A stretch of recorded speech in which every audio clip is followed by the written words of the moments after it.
Amics i amigues, aquesta és, alguns li han anomenat la Capella dels Miracles.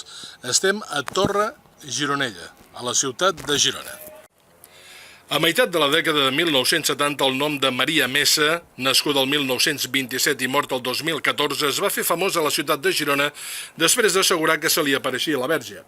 La primera visió la va tenir l'octubre de 1974 a l'església parroquial del barri de Sant Narcís. Aleshores va dir que se li apareixeria sempre en aquest indret, a Torre Gironella. I la primera visió a Torre Gironella fou el 4 de gener de 1975. Fins i tot, fixeu-vos-hi bé, va dir que se li havia aparegut el mateix Jesucrist i que, això era fang, se li va quedar impregnada al peu dret. Aquí tenim el peu dret de Jesucrist.